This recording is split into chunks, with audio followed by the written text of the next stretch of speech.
मित्रों नमस्कार। आप लाइव लेसन में बसंत गुरु जी के साथ हम आज एक बहुमूल्य विषय पर आज हम चर्चा करेंगे। बहुमूल्य ऐसे है कि वह इतना बेशकीमती है कि यदि आप उसको एक बार समझ जाओ और एक बार उसकी शक्ति को आप प्रयोग करना सीख जाओ, यानी एक बार आप उसको जानना सीख जाओ और जानना और मानना और फिर करना। पहले जान लीजिए, उसके बाद फिर प्रयोग करना, और जब कर लेंगे, जब परिणाम मिलेगा तो फिर मान लेना। तो जानना, करना और मानना, 3 चरण हैं इसके। क्या है वो चीज़? वो ये है कि हमारा अवचेतन मन और हमारा साइकोलॉजी।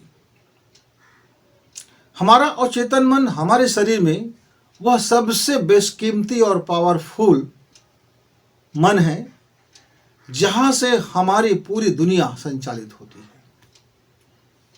हम अच्छा हैं, बुरा हैं, गरीब हैं, अमीर हैं, टेंशन वाले हैं कि सीधा साधे हैं, कि दुराचारी है कि सदाचारी है, कि संवेदना है कि नहीं है, आस्था है कि नहीं है, भयभीत हैं कि निर्भय हैं। क्या है हम? आप जो चाहें वो बन सकते हैं, बन सकते हैं। वो बनाने वाला मेकर, वो मेकर आपके अंदर सूक्ष्म रूप में, घनीभूत रूप में वह अवचेतन मन है। पर हमारा साइकोलॉजी, हम कभी उस दिशा में उन्मुख होते ही नहीं हैं। हम जरा उसके विपरीत चलते रहते हैं। हम तमाम चीज़ें बाहर बाहर ढूंढते हैं। सुख हम वस्तु पे ढूंढते हैं, जबकि सुख वह भावना पे होता है। ठीक है, कमी है धन की तो दुख हो सकता है। किसको? शरीर को। कमी का अनुभव हो सकता है। किसको? शरीर को। पर शरीर उस पर एडजस्ट हो जाता है। पर दुखित कौन रहता है? दुखित रहता है हमारा मन। मान लीजिए मुझे कल भोजन नहीं मिला, मेरी पेट अतड़ी में चूहे कुत्ते रहे और मैं भूख से बिलबिलाते रहा। आँख कान ऐसे हो गया जैसे कि अब गिर पड़ेंगे, बेहोश भी हो गए। चलो ठीक, पर शरीर ने ये नहीं कहा कि मुझे दुख है। शरीर ने कहा कि मुझको आवश्यकता है, मेरा भोजन दीजिए, मेरा काम पेंडिंग है, मेरा मशीन गर्म है, उस मशीन में, उस जठराग्नि में कुछ डालिए, क्योंकि मेरा नेचर है कि आप इस जठराग्नि का टाइम हो चुका है, इसका एक बायोलॉजिकल समय कह रहा है कि इसके अंदर में आप डालिए, क्योंकि मेरा पाचक रस मुझे परेशान कर रहा है। ये पेट कहता है।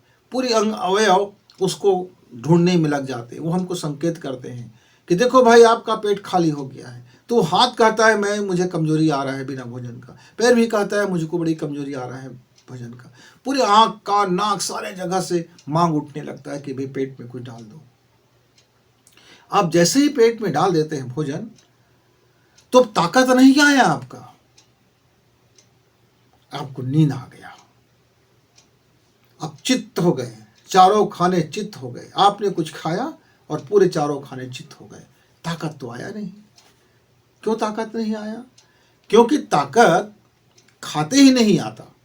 जब खाने के बाद वो पाचक रस उस पाचन क्रिया करके जब उसको वितरण कर देता है, अंग अवयव को जब पहुंचा देता है उसकी रस रसायन, और उस रस रसायन की घटक फिर अपने आप में क्रिया और प्रतिक्रिया करके फिर माइटोकॉन्ड्रिया में जाकर के, वो पावर हाउस में जाकर के अपनी कणे, विद्युत कणे दे देते हैं, और वह विद्युत कणे हमको सप्लाई करते हैं। तब हमको लगता है कि ये ताकत है। मित्रों, आप अनुभव किए होंगे, बहुत मर्तबा आप कई दिनों तक नहीं खाने के बावजूद भी आपके शरीर में ताकत बना रहता है। कई बार आप एक दिन नहीं खाते हैं और आपका ताकत बुरी तरह से घट जाता है। आप बीमारी, एक दिन बुखार आता है और आपको ऐसा लगता है कि पूरा शरीर निढाल हो गया। तमाम चीजें होते हुए भी शरीर में ताकत है, बलिष्ठ है, पर बीमार आए, रोग आया, बुखार आया और आप चारों खाने चित्त हो गए। अब बाहर तलाशते रहे, लोग भय के कारण मरते रहे। बीमारी का भय इतना हो गया कि बीमार पड़े और उसको लगा कि अब मैं मर जाऊंगा, और लोग मरते चले गए। ये हमारा साइकोलॉजी है। हम उसकी विशेषता, उसकी जांच पड़ताल, वो है क्या, वस्तुतः क्या है, उसकी सच्चाई, हम इस पर गौर नहीं करते। सुनी सुनाई बातों को हम कच्चे कानों से और कच्चे दिलो दिमाग से और वाहियात तरीके से हम उसको मान लेते हैं, और उस मान लेने के कारण हमारा अवचेतन मन में हम वो पहुंचा देते हैं कि हम डरपोक हैं, हम जरा कमज़ोर हैं, हम बहुत भयभीत हैं, हमारी शक्ति का हमें अंदाज़ा नहीं है, हम ऐसा, और हमारा साइकोलॉजी और हमें वो कमज़ोर करता हुआ चला जाता है। जबकि हमारे अंदर वह अतुलित भंडार है, शक्तिपुंज है। रामचरितमानस में गोस्वामी तुलसीदास जी कहते हैं, हनुमान के माध्यम से हमें बताते हैं कि हनुमान जी को जब तक उसकी औकात याद नहीं दिलाते कि भैया तुम में ये सामर्थ्य है, तुम उड़ करके सूरज को भी अपने मुख में ग्रसित कर लिए थे, तुम इतने बलवान हो, तुम इतने सूरवीर हो, तुम इतने बुद्धिमान हो, यानी कि पूरी की पूरी जब तक उसकी प्रशंसा की, पूरी प्रशंसा की जब तक कि एक पोथी ना बांध दी जाए, चारों तरफ से उसको जब प्रशंसा किया जाए, तब उसके अंदर का वह ताकत का ज्ञान उसको होता था कि अच्छा मेरे अंदर इतना चीज है। वह सुग्रीव का मित्र बना फिरता था और बिल्कुल एक साधारण बंदे की तरह जीवन व्यतीत करते थे। उसके अंदर में भी वह भय व्याप्त रहता था, और वह अतुलित बल के स्वामी होकर के भी वह बिल्कुल ऐसे रहते थे जैसे कि बस साधारण बंदर रहते हैं, साधारण मानव रहते हैं, साधारण जैसे जीवन जीते थे। उसको याद दिलाना पड़ता था। मित्रों, हमारा अवचेतन मन भी हमारे भीतर में वही महावीर बलशाली, वैसे ही ताकतवर, और जो स्वयं ईश्वर के प्रतिनिधि, स्वयं ईश्वर का ऊर्जा, उसका विराट ऊर्जा, उसकी खजाना, उसकी अथाह सागर, उसकी सबसे सुपर पावर, वो हमारे भीतर है, अवचेतन मन। पर हमारा साइकोलॉजी मानने को तैयार नहीं।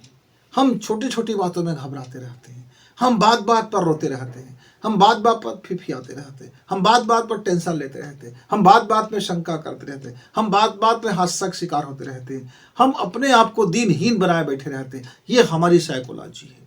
लेकिन मित्र, एक पहलवान की बाबत कहानी आता है। एक तरुण था, नौजवान था। वह नौजवान को लगा कि उसको कुश्ती करनी चाहिए, पहलवानी करनी चाहिए, और वह अखाड़ा में गए कुछ दिन अभ्यास के पहलवानी का। और उसी बीच में उसको मालूम हुआ कि उसको उस समय का क्षय रोग हो गया है। उस जमाने में किसी को यदि ट्यूबरकुलोसिस हो जाए, किसी को यदि यह तपेदिक रोग हो जाए, तो ऐसा माना जाता था यह असाध्य है और इससे कोई बचने वाला नहीं है।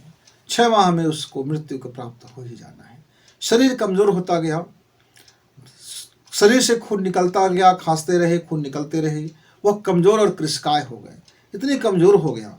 और लेकिन उसके मन के भीतर में कहीं न कहीं ये पलता रहा कि मुझको पहलवानी करना है, एक बार मौका मिले तो मैं पहलवानी कर लूँ, मुझे लगता है कि मैं ठीक हो जाऊँगा। पर कोई उपाय नहीं सूझ रहा था, और मन ही मन वह बिस्तर में पड़े पड़े अपने को वह पहलवान बनते हुए देख रहा था कि मैं कैसे अपने को तैयारी कर रहा हूँ, मैं किस तरह से अपने पूरी तैयारी में मैंने झोंक दिया है, और मेरा शरीर बलिष्ठ हो गया है, और मैं पूरी दुनिया का शानदार पहलवान हो गया हूँ, मेरे सम्मान हो रहा, इज्जत हो रहा है।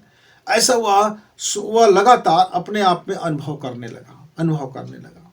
एक दिन कोई व्यक्ति उसके घर के दरवाजे से निकल रहा था और उनको कहा कि भाई, तुम इतने मरियल से, बीमार से और पड़े हुए, खांसते हुए, बलगम निकल रहा है, थूक निकल रहा है, खून निकल रहा है, और तुम खांस रहे हो, ये क्या हो गया है तुमको? बोले मुझे तो तपेदिक हो गया है, क्षय हो गया है, पर मेरा इलाज कहीं नहीं हो पा रहा है, क्या आपके पास कोई उपाय है भाई साहब? बोले बिल्कुल उपाय है। क्या उपाय है? तो आप चले जाइए, ऋषिकेश चले जाइए। गंगा नदी के किनारे में एक आपको कुटी मिलेगा, ऋषि का घर को कुटी ही बोलते हैं, और छोटी सी पर्णों का समूह होता है, थोड़ा सा सर ढकने के लिए। वहाँ आपको इसका इलाज होगा। लेकिन मित्र वहाँ आपको कठिन मेहनत करना पड़ता है, लकड़ियाँ काटना पड़ता है, उठक बैठक लगाना पड़ता है, मुदगल चलाना पड़ता है, यानी शरीर को पूरी पहलवानी जैसे बनाने के लिए बहुत मेहनत कराते हैं ऋषि, और बड़े कठोर हृदय के हैं। लेकिन उसके पास बड़ी ज्ञान है आयुर्वेद का, बड़ी ज्ञान है योग का, और बड़ी ज्ञान है उसके पास पहलवानी दांव पेच का। वे अपने उनके जितने भी शिष्य होते हैं वे बड़े दंगल में प्रवीण होते हैं। वे शरीर से भी मजबूत होते हैं और मन से भी मजबूत होते हैं, और ये आपको करना पड़ेगा। बोले कि मैं उस महात्मा के पास जाऊंगा, और वो व्यक्ति ऋषिकेश का पता पूछते पूछते ऋषिकेश पहुंच गया।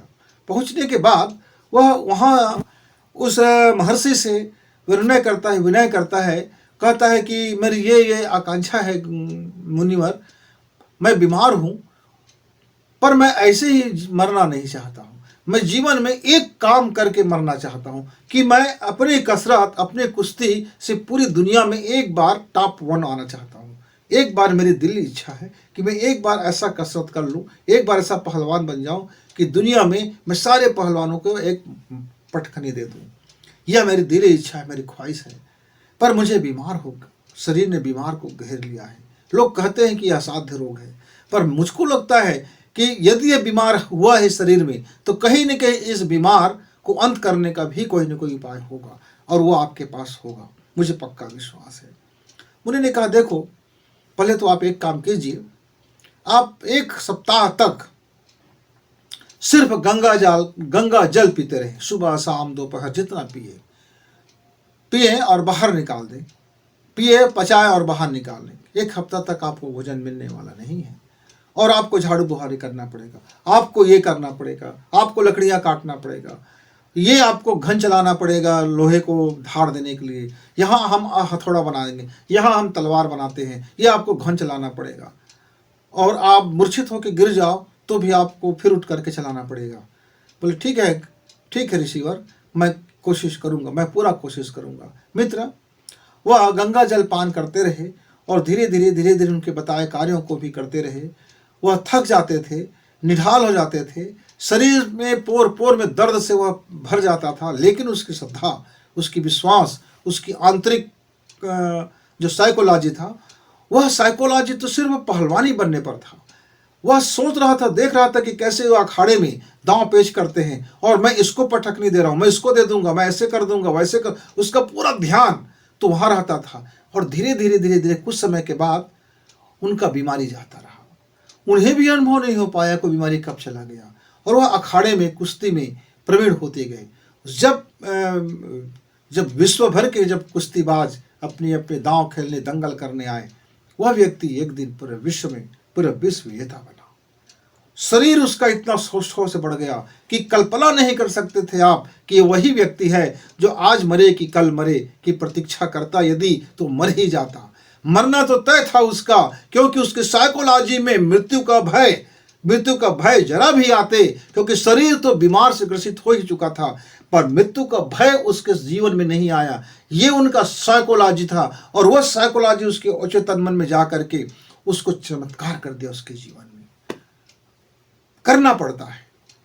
यदि आप एक बार विश्वास से भर जाते हैं और एक थीम बना लेते हैं, एक स्वप्न बनाते हैं, एक ड्रीम बनाते हैं, उसको पाने के लिए चल पड़ते हैं, विश्वास रखते हैं, तो मित्रों यह आपका साइकोलॉजी, आपके अचेतन मन की ऊर्जा को वो जागृत करता है, और आपके जीवन में वह 360 डिग्री परिवर्तन कर देता है, क्रांति कर देता है। आप जो चाहते हैं वो आपको वो प्रकट करके दे देता है। लेकिन आपको पहले जानना है, यानी विश्वास करना है, निष्ठा से, आस्था से, प्रबलता से, निर्भयता से, हर कड़ी संघर्ष करने के लिए तैयार रहते हुए विश्वास को अडिग रखना है, निर्भयता के साथ जीवन जीना है, सदाचारी होकर जीवन जीना है, एक निष्ठ होकर जीवन जीना है, कर्तव्यनिष्ठ होकर जीवन जीना है।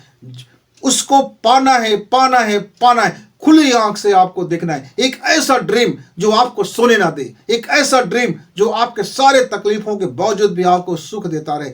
ये मुझको मिलेगा ही, मैं पा ही चुका हूं। आनंद से भरते रहिए। जिस दिन आप अपने साइकोलॉजी ठीक करेंगे मित्र, उस दिन आपका अचेतन मन आपके सहयोग के लिए वो लाख गुना आपके एनर्जी से आपको भर देगा। आप देखते ही देखते आप उस पहलवान की तरह विश्व विजेता बन सकते हैं, खुद की विजय कर सकते हैं, अंदर की, काम की, वासना की, बुराई की, वहां भी विजेता बनने के लिए आपको वही कृष्ण की जरूरत पड़ता है। कौन सा कृष्ण? वो साइकोलॉजी का कृष्ण है। जब साइकोलॉजी का कृष्ण आपके साथ होता है तब आप किसी भी मोर्चे पर फिर हारते नहीं हैं। फिर वो अर्जुन की तरीके से आपका जीवन हर संघर्ष में, हर महाभारत में आप विजेता बनकर ही निकलते हैं। मित्रों, तो आप अपनी साइकोलॉजी को समझिए, अपने साइकोलॉजी को दुरुस्त करते ही आपका जीवन शानदार हो उठेगा। इसी शुभकामना के साथ कि आप अपने साइकोलॉजी को समझिए, जानिए, फिर कीजिए, और जब हो जाए तो मान लीजिए। धन्यवाद, धन्यवाद।